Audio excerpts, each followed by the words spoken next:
To be here. I don't know, maybe we need to introduce ourselves.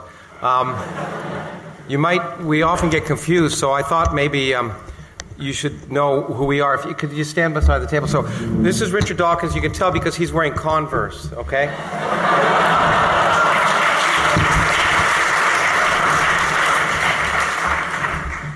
Okay, so we're very happy that we hope you enjoyed the movie, and we're happy to do this Q&A. And so by tradition, I guess I'll moderate, which means I will just choose questions, and then we'll go at it as long as we're allowed.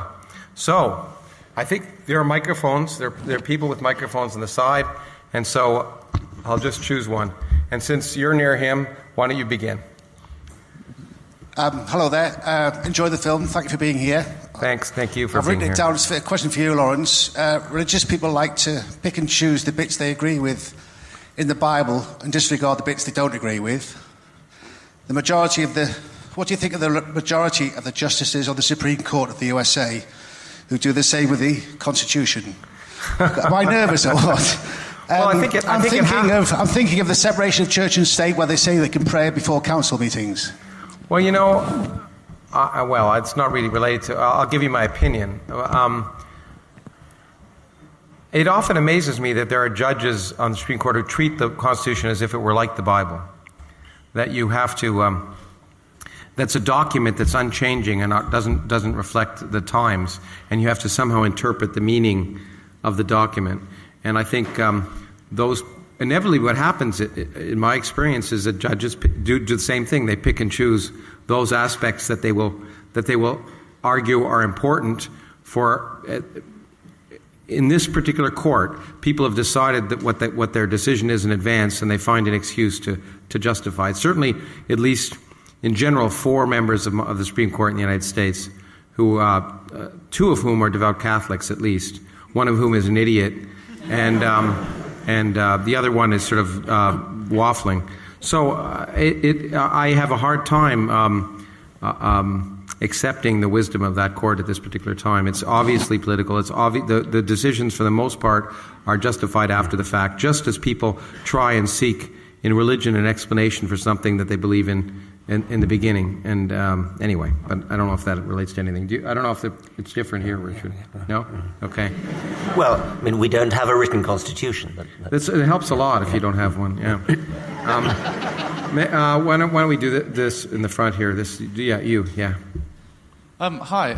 Well, I enjoyed the film mostly, but it seemed at times that it, especially in comparison to some of your earlier publications and earlier documentaries, at times that it was a sort of comical straw man. How would you react to that?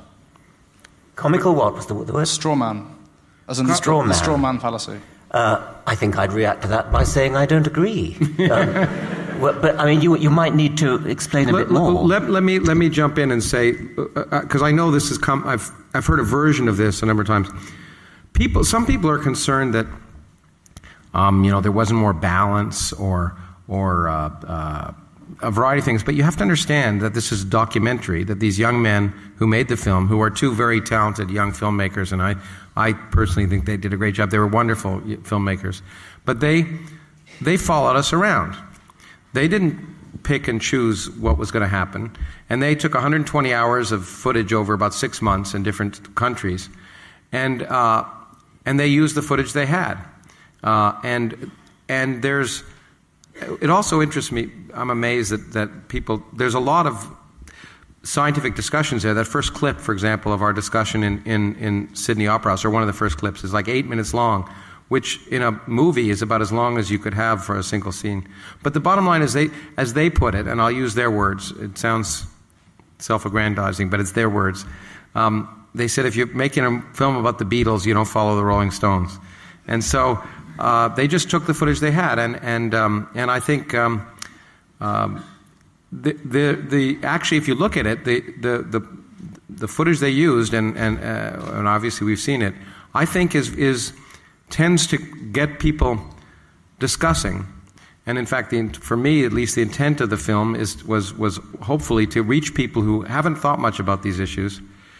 And so far, the reaction has been that it's provoked a lot of discussion after the fact. So I'm very happy with it. But is that what you meant? I mean, what did you mean when you thought it was straw man. I think you can shout it out. It's okay. It just seemed like a lot of the things in there. It seemed like a lot of the things in there were basically just put in there just to make people laugh. I mean, obviously, you've already answered the preaching to the choir question before, but it did just seem a lot of the things in there were just sort of say this is religion, make people laugh at it, rather than making people actually think about it. Okay, but well, it wasn't scripted, so that would have all been spontaneous anyway. Yeah, okay, well, we need to think about that. Okay, let's try near the back. I did this side, so we should go to this side. Why don't we take way over there, that gentleman in the back? Yeah, you. Now that's great. Thank you for turning on the lights. Now we can actually see. Hi.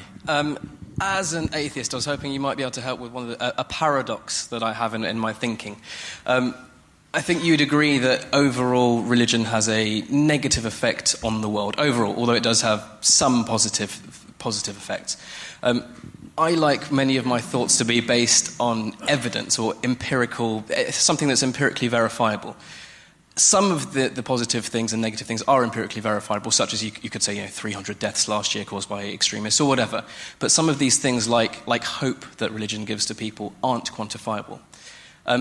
Given that it's not quantifiable, how can you believe something so strongly without empirical evidence? Is that not the antithesis of what we try to do? You want to start? But it Richard? sounds as though all your thinking is based upon whether it has a good effect or a bad effect. I don't care if it has a good effect or a bad effect. I care if it's true. Agree. Yeah. And because, I mean, as scientists, that's what we care about. I didn't actually hear the examples you gave of the good effects. I can think of very, very few good effects indeed. But even if I could, even if everything was good, if there's no evidence that it's true, then I would not accept it. Evidence seems to me to be the right approach when you're looking for what's true. But if you're looking for what's good, then a lot of value judgment comes into it. And I think I'll echo in one sense. The main thing is that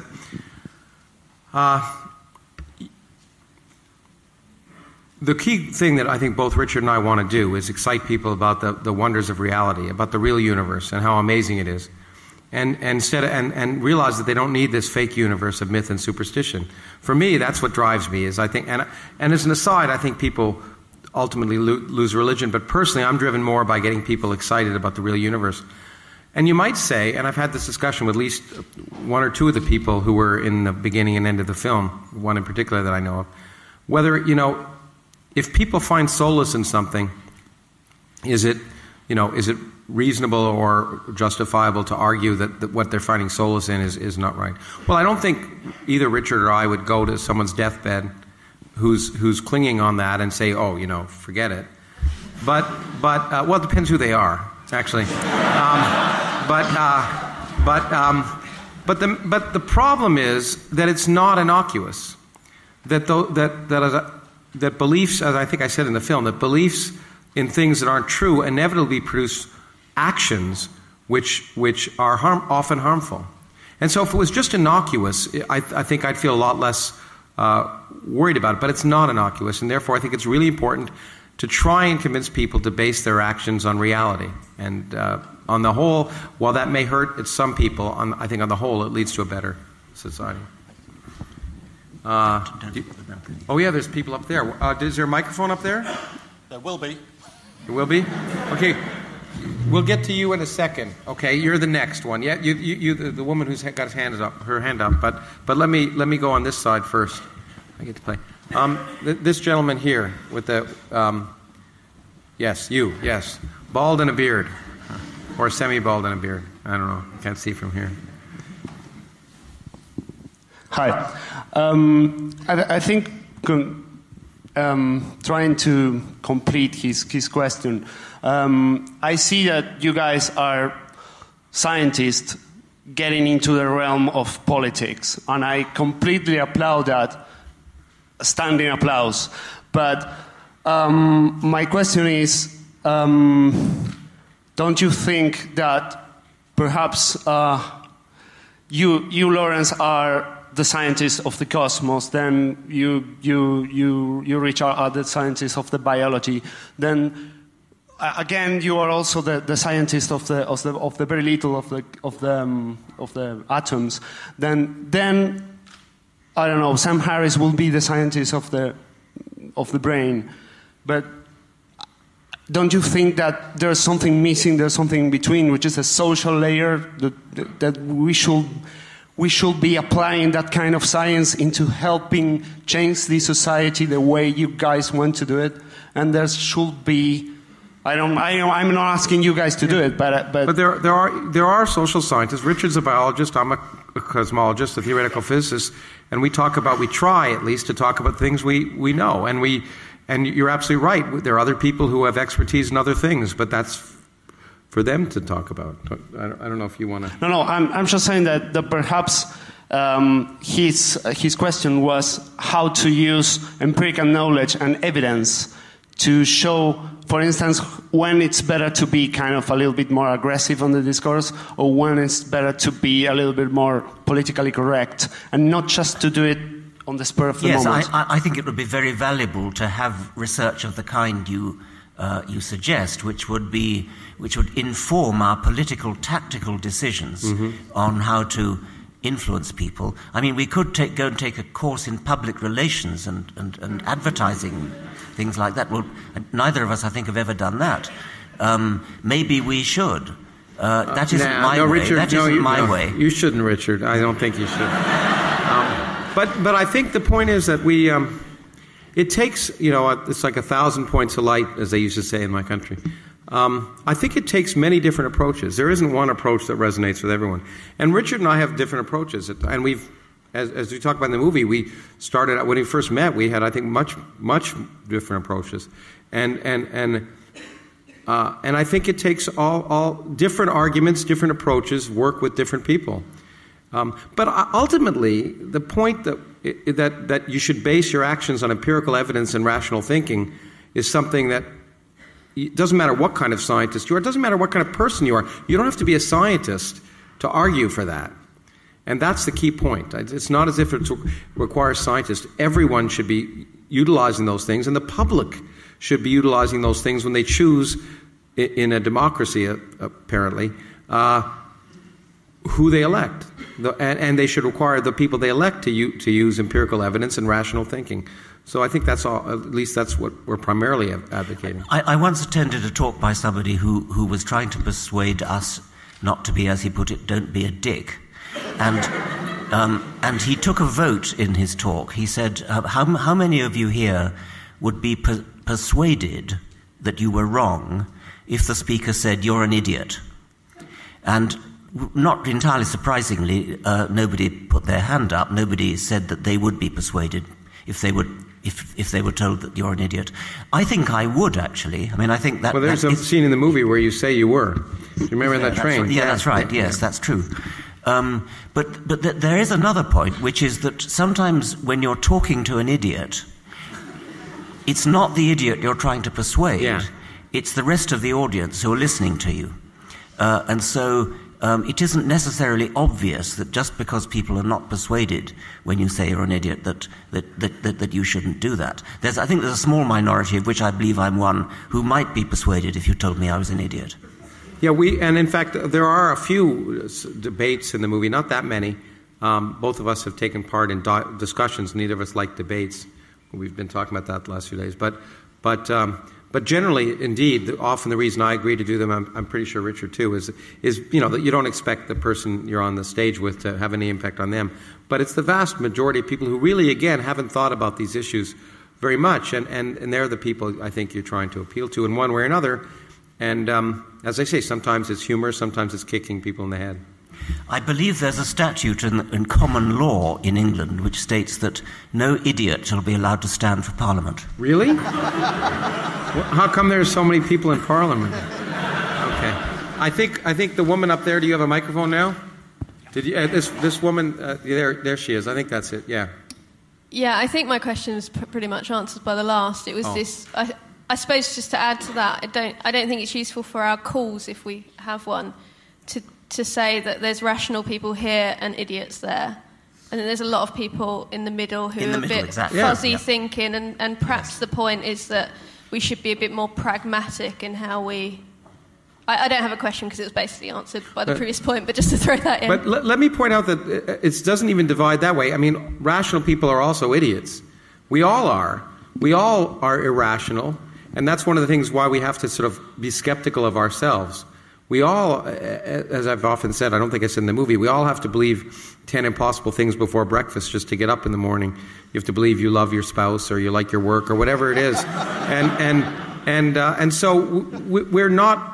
We are all human beings, including scientists. And so one of the things that science, I think, usefully teaches you, if you practice it, is to second-guess yourself and ask, why are you making that decision? Why do you believe this result? Is it because you want to believe it or because there's evidence, etc.? And scientific method is tailored for that. Things like the double-blind control trial that's so much used in medical research is specifically aimed at not fooling yourself. Because with the best will in the world, scientists are influenced by the result that they want to get. Absolutely. Sometimes in the opposite direction, actually, if they're very, very conscientious. So the best thing is simply not to know, for example, in a medical trial, which bottle contains the control, which bottle contains the experimental. Nobody's allowed to know that, so that you cannot be fooled by your own preconceptions. And a good example of working in the other direction, you probably know the study, but there was a study done of prayer, the efficacy of prayer. And the study was interesting because there were people who were prayed for and people who weren't, and there were people who were told they were prayed for. And the people who were told they were prayed for did worse. Yes. And the idea is that they would put a lot of pressure on them to get better, and they didn't. Anyway, now let's go here, but keep a microphone up there because we'll go back. Well, why don't we take this gentleman here? Yeah, if you could keep the lights up on the audience, it would really help so we could see. So I would like to ask a question that picks up on what you were just talking about. I wouldn't dare to call any of you idiots. But so one of the things you mentioned in the movie, Lawrence, is that there are no authorities in science. There should be no authorities. There should be no authorities in science. There are, but there shouldn't be, yeah. Max Planck famously claimed that science progresses funeral by funeral, by which he meant that, most new things come into prominence in science not when people become convinced, but when the old guard die out, as it were. Mm-hmm. And like many people would say that the current state of affairs in science in general is quite a sad one, with like a large number of cases of scientific fraud. Mark Hauser was suspended at Harvard. In social psychology, you have lots of scandals in the field of priming, where a lot of there was a case in Holland with this guy that had produced his own data. A disturbingly large number of results can't be replicated because people feel pressure to publish and so on. Don't you think that you are often, so this is my question, don't you think that you're often painting a too rosy picture of science, that sometimes that might backfire, because then your opponents might discover cases of scientific fraud and be like, but Lawrence Krauss claims that everything is fine. This is now it looks like it's completely different. Look, I even think the bad cases are good cases. I guess maybe I am too optimistic in that sense, but I think, first of all, I think it's way overblown. I mean, there are areas in the pharmaceutical industry in particular, I think, where you have to worry. There's huge amounts of money, and I think you have to worry a little bit about the results. In my area of physics, it's working very well, thank you. And moreover, it is true that, and it's remarkable that we assume honesty. And if you're dishonest in science, it's remarkable how you can get through a variety of barriers. But what almost always happens, as far as I know, is you get found out, is that the community tries to reproduce your experiments and it doesn't work, and it's discovered that result is wrong. So even wrong, look, getting in a journal, it doesn't mean anything. It means you got published. But it's when people reproduce your results and find them useful that it's important. So there's lots of garbage. I don't read most stuff that's in journals because most of it's garbage, literally. I mean, or at least it isn't particularly relevant or important, but it's obvious when there's something that's useful, and then people pick up on that and find out when things are wrong. So even the cases of scientific fraud that I know of in physics, the fact that they get found out is an example of the self-policing, the importance of peer review. But scientists do, and they're easily fooled by people who lied. James Randi, who's a friend of ours, as well, is a wonderful magician who tries to seek out fraud. And there was a study being done on ESP at Princeton, and he trained 2 of his people to do tricks and go into the study. And then he said, if anyone asks you, are you lying or tricking us, say yes. Okay? And of course the study was done, and there were 2 candidates who were demonstrated to have ESP, and it was the 2, because scientists never think people are lying. So lying, unfortunately, can get you at a certain stage. But I think, on the whole, the scientific enterprise is doing very, very well. I don't know if you... Well, the scientific ideal is that fiddling your figures, cheating, is the worst thing you can possibly do. Yeah. I mean, it's true that there are individual bad apples who do it, and as Lawrence says, they're usually found out. But science is the one profession where everybody knows that if people fiddle their figures, the whole of science will simply crumble. There's no point in doing science if you fiddle your figures. Other professions, like being a lawyer, for example, you're paid to deceive. You're paid to mislead a jury. I mean, even if you believe somebody is actually guilty, you're paid to argue for their innocence. That's inconceivable to a scientist. But even better, the point is, what's great is that what determines what's right is not people. So when you lie and fiddle your figures, what happens is someone tries to reproduce the experiment. It's nature. And so when the experiment isn't reproducible, it gets thrown out. And that's what's wonderful. That's what I mean by the lack of authority. It's true that an individual can cheat and lie and get ahead at a certain point. But ultimately, it's the science, not the scientists. And the science goes by nature. And if the experiments of later people can't reproduce it, then people throw it out. That's what's so great. It's not based on someone's word or oath or how many Nobel Prizes they've won. Unfortunately, that rings truer for physics, where you expect experiments to be perfectly reproducible. In biology, where it's also complicated and messy, if an experiment is repeated and doesn't give the same result, that it isn't automatically assumed that the first one was cheating. It's assumed that there's some complication that was overlooked. So it is more difficult in biology, and it's probably true, in fact, that there is more fraud, I suspect, in medical research. And it's harder in social science. That's why physics is I say it all the time, people think I'm joking, I do physics because it's easy. It's the easiest. And all these other things are much harder. And that's why we just hit the low-hanging fruit.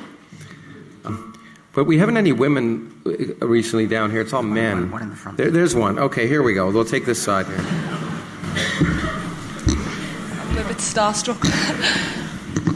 Thank you, and I think that you're both amazing, and you've really inspired me to want to study science. Oh, okay, thank you. And evidence suggests that the more educated you are, the less religious you become. So I was wondering, would you be doing anything more like the lectures in 1991, you know, the Growing Up in the Universe to Richard? My Christmas lectures? Yeah, they were brilliant. Well, yes.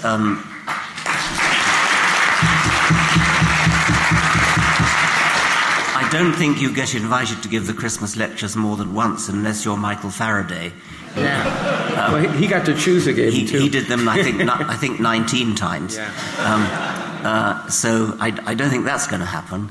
But the idea of giving lectures to what Faraday called a juvenile auditory is certainly very appealing. I have written a book for young people, The Magic of Reality, and certainly I would like to think that I might do another one rather similar. That book has 12 chapters, each of which is one question, which is answered first in myths and then in science. And I could imagine doing another book with another 10 questions, because there are so many more questions to ask. I just found that the videos you can watch on YouTube are brilliant for adults, not just children. You prefer videos to books, do you? Easy to watch, but also for people in estates and like Joe Blogs next door, just to get it more accessible to... Yes. Yeah. Well, I do think that videos are immensely powerful, and certainly it's one of the things that my foundation, especially in America, is working towards, is producing lots of videos, including quite short ones, which can be possibly a resource for teachers to splice into a lesson, just a sort of 5-minute or 3-minute vignette on some particular scientific question, perhaps recording somebody like Lawrence talking about a particular thing. Yeah. Look forward to it. And that's, by the way, one of the reasons why we wanted to do the film is that you reach people. There's a whole much broader audience, and of course, both of us are on YouTube a lot. But I also find, by the way, speaking of these things useful for adults, that if you direct a lecture towards children, it's likely that some adults will understand it.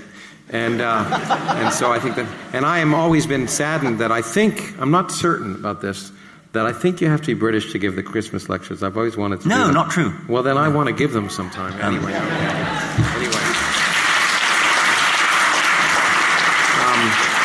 Okay. Let's go way in the back, right? That man right there. And then, I don't know, then we'll go upstairs again. I'm guessing I'm a bit of a minority here. I'm probably the only rabbi in the room. But I'm a liberal rabbi, which may help a little bit. I was interested in the statement that you made in the film, I can't remember at what point, where that if you don't buy some of the stuff, then you should get rid of it all.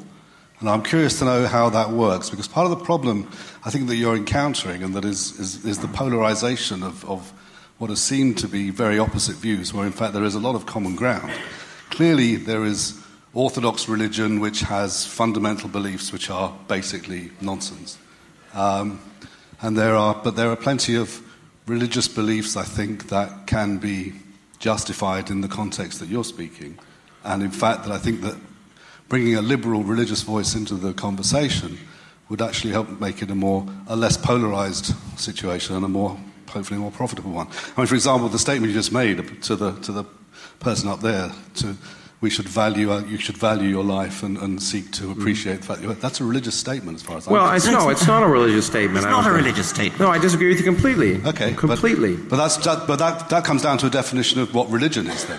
Yeah, which I think is the point. I mean, and just as one more thing, I have in my synagogue, in a sermon, I quoted the 37 adjectives, I think it was, with which Richard describes the Old Testament God in the God delusion. Well, because I agree with that. Well, that's the Old Testament God. Of course you do. God. Because you're a decent man. Of course you agree with it.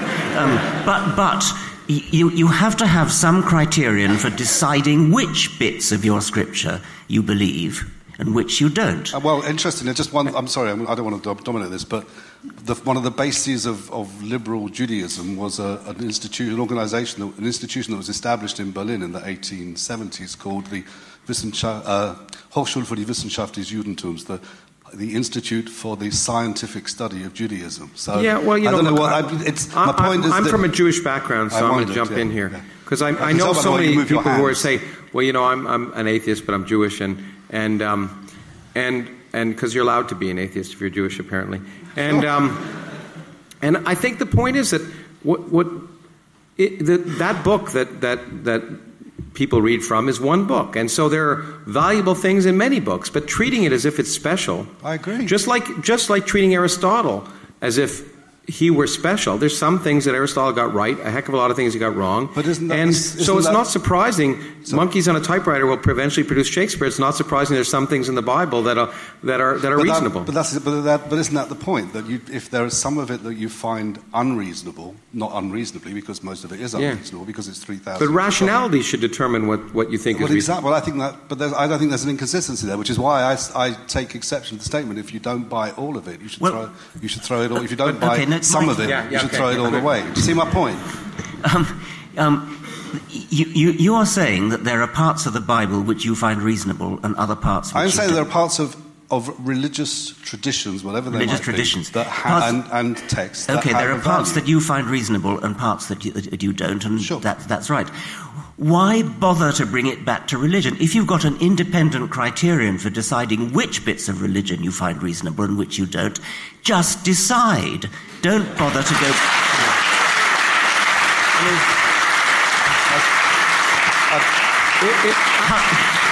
Cut out the middleman of religion and just go straight to your modern, decent, liberal understanding of what's right and wrong. And that doesn't come from the Bible, or if it does, it's a pure incidental accident. But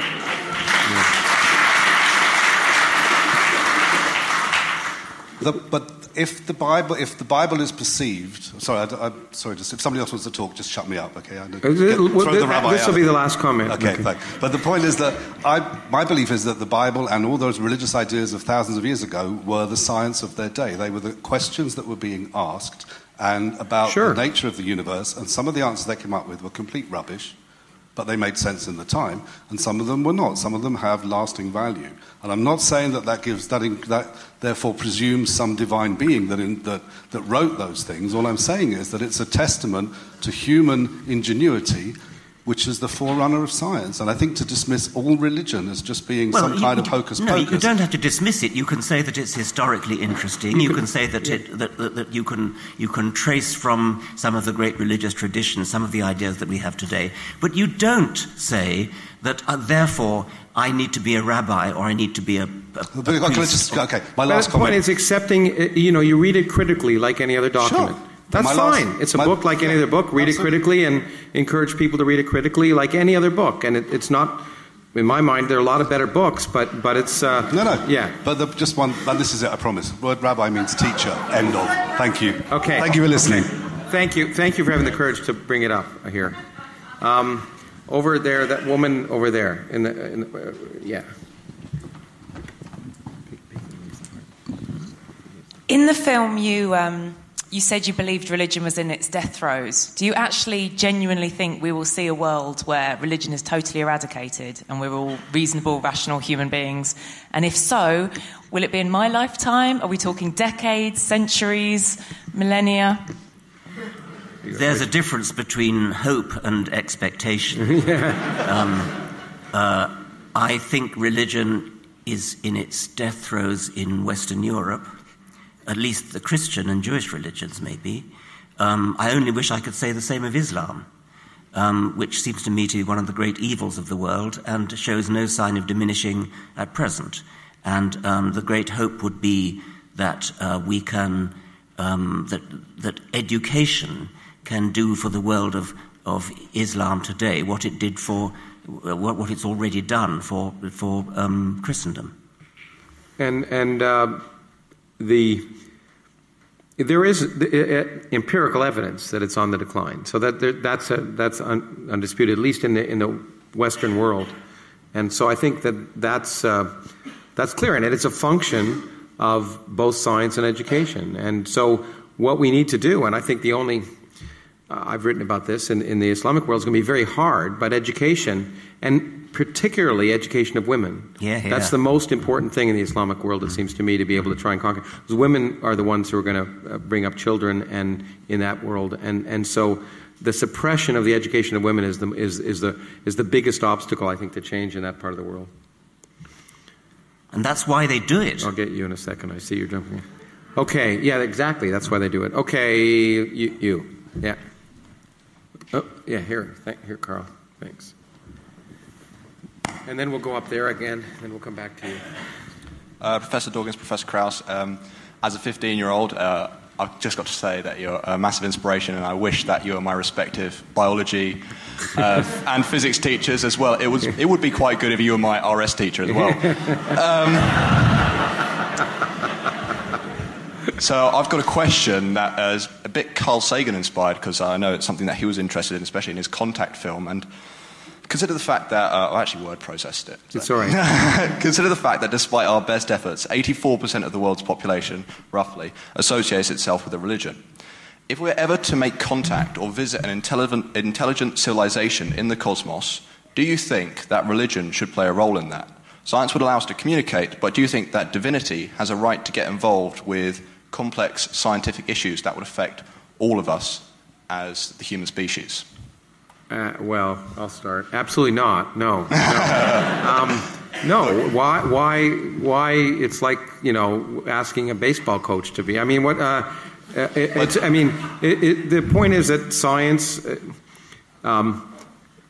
If we really contacted extraterrestrials, which, by the way, it's probably not going to happen, but I think the greatest aspect of that, one hopes, and this is common in science fiction, But one of the things I like about Star Trek is they've moved beyond religion, and these primitive societies all have mythological beliefs. But so one expects that if one were to contact civilization, the most likely civilization to hear from would be the most advanced one. Okay. And one would hope, in fact, that the great thing is that it would, in fact, serve to help destroy mythology. And so you wouldn't want to blur that, in my opinion. But do you think that if we were to look at the human species as a whole, that you have to recognize religion as 84% of... I'm an atheist, but so ideally I would say not. But I think you want to represent the human species as the human species. If you want to communicate, my friend Stephen Hawking says you should just shut up. You shouldn't communicate because they'll probably destroy it. But no, I think you want to give an accurate representation of our civilization and its history. And there's zero doubt that religion, not just today, but throughout all of human history, has played a role. And maybe you could ask them to help out. Carl Sagan was very much interested in what we should broadcast to the universe, so I think he included some music in his which was whale noises as well.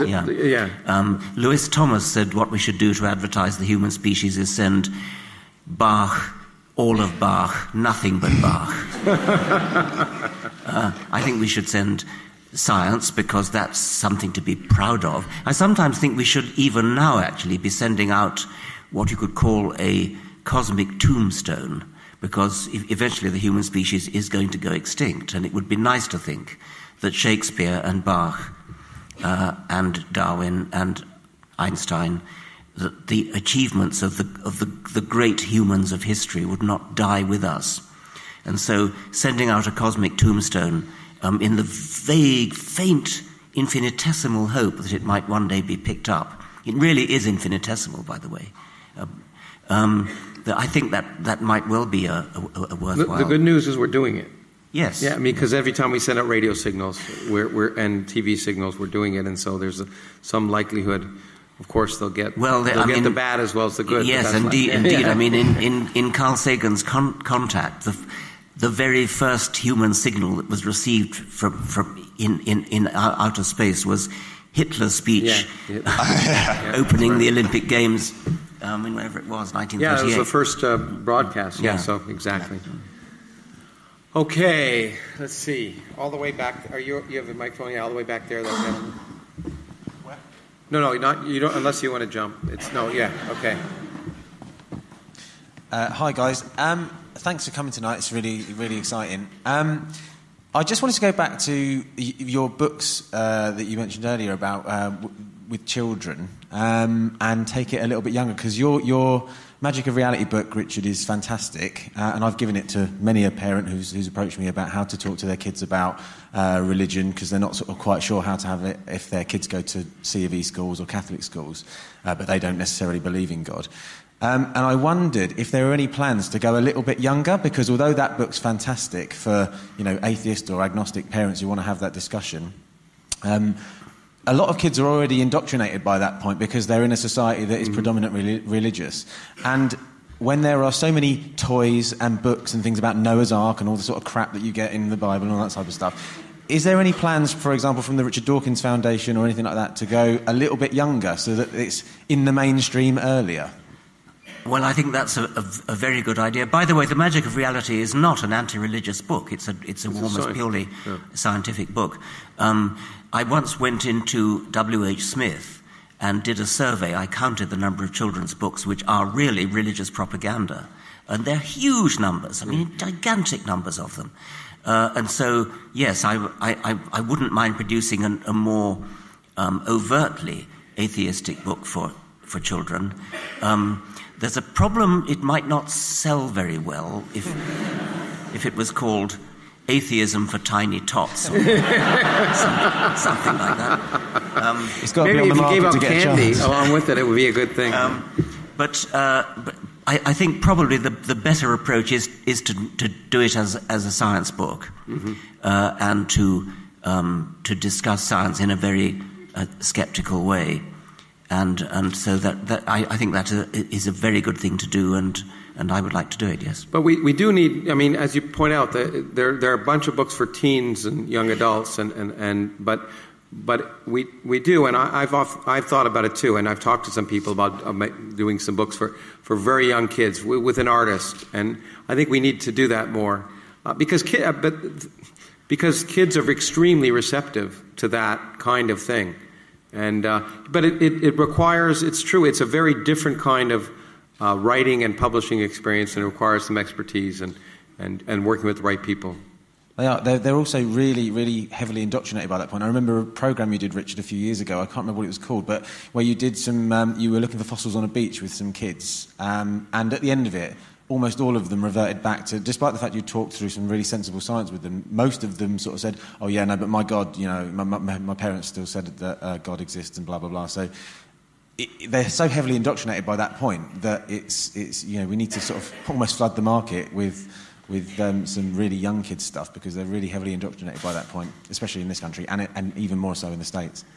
Although the problem with the indoctrination is it's often done by parents, and they're the ones who buy the kids the books.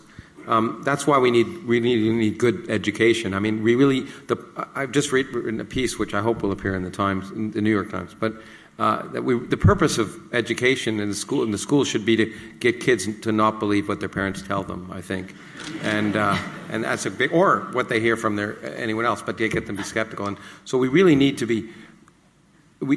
That is why it discourages me so much that people in some sense can take their kids out of school.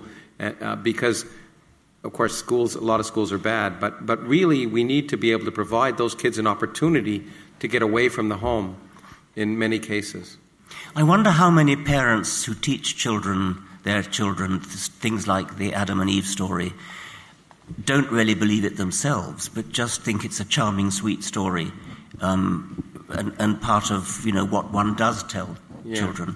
Perhaps a consciousness-raising exercise for parents, saying, think twice before you simply automatically pass on to your children the charming stories of Adam and Eve. Noah, of course, is not a charming story, but it still gets passed on because it's the animals going in 2 by 2 is a sort of nice picture. But perhaps parents who actually don't for a moment believe in the stories that they tell children just sort of tell them the same way they tell them about Little Red Riding Hood and the Big Bad Wolf. And children eventually grow out of those stories, but then they find they don't grow out of the Bible stories they get told. Because the parents act like they're true, but in fact, in that regard, and this is really interesting. It was another thing in the article I was written. Maybe we could tell parents how bad it is, because there's now studies. There's a bunch of studies that show, and one that I found very compelling in the United States recently, that show that kids who have a religious education have a much harder time distinguishing fact from fiction when they're children. And this is a really rigorous study, and it's kind of amazing. And I think if we, in some sense, explained to parents that they were really abusing their children, then maybe a lot of parents wouldn't do it. Okay. I promised you, didn't I? Yeah. Okay. Sorry. Hope it's a good question, because I'm coming back. No pressure. I just wanted to ask you a question, but then I've sort of got other thoughts now. But one thing is that in the East and the West, where you say Islam is now increasing in its power, and being from Pakistan, I think it's because education is very tailored, and there are blasphemy laws, so you can't question it, and people will shoot you. And they've banned YouTube in Pakistan, for example. So these are the things. So I think, there needs to be a drive to stop, funding in the East. If they have these laws, like a blasphemy law needs to be eradicated, and that's what stops debate in the East, in all of these countries. That's one point. That was just a point. The other thing I just want to say, I thought that, as you become more educated and intellectual, you would move away from religion. But then I've seen your other debates, and I've seen scientists debate with you, and they believe in, they are God believers. And it just doesn't make sense. And is it some sort of an instinct? So I'd like your views on that. And just the third thing, and that's for Richard. Maybe we'll just take two. Just okay. Richard, just last thing. Why aren't faith-based schools banned in this country? Why do we have faith-based schools in the advanced nations?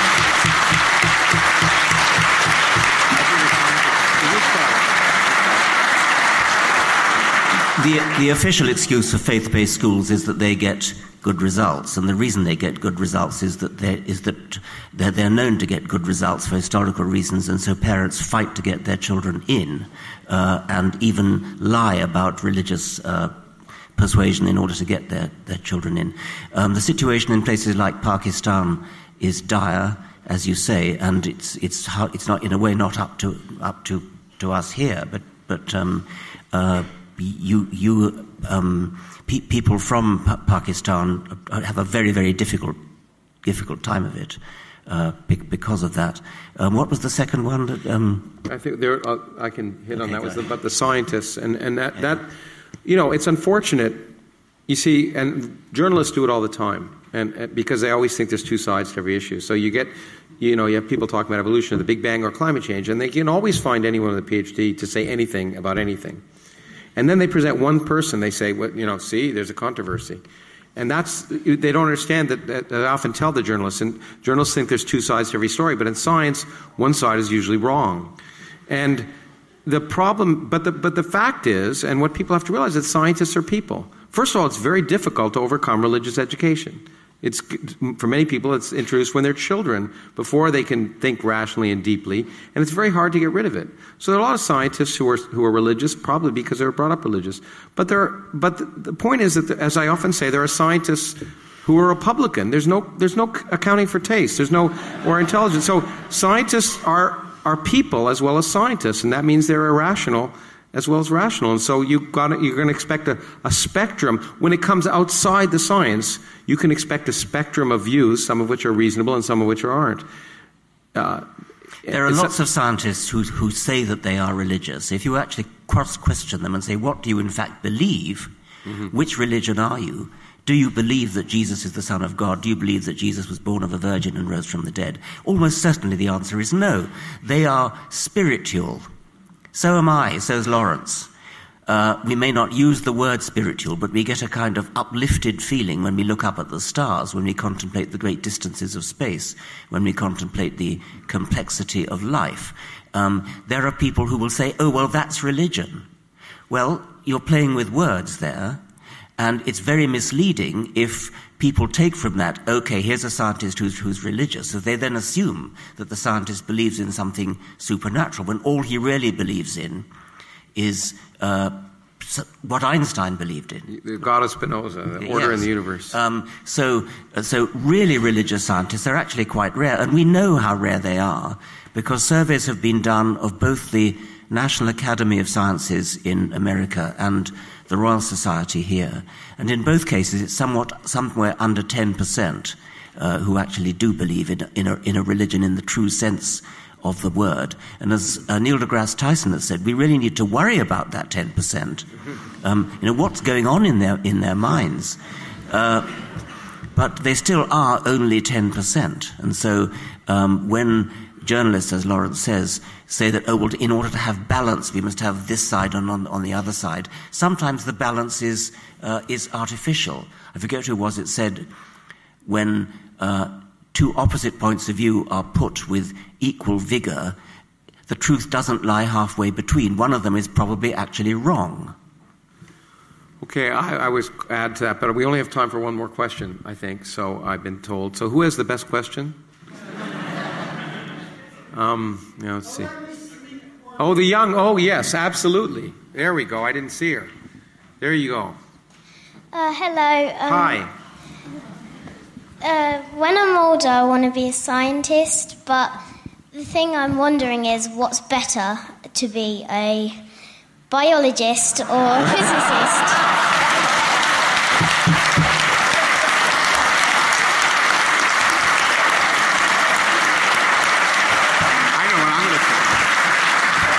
Well, it's clearly better to be a physicist, because if you're a physicist, you can do biology.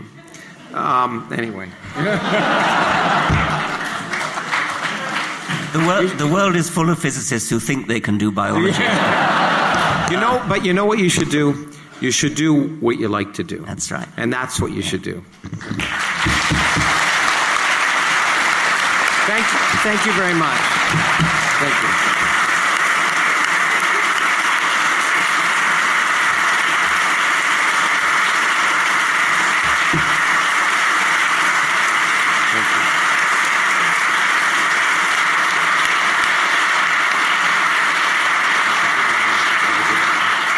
Thank you both very much, and thank you also to all the volunteers. There's been a lot of people scurrying around behind the scenes tonight who've helped make this evening for you, so thank you very much to them.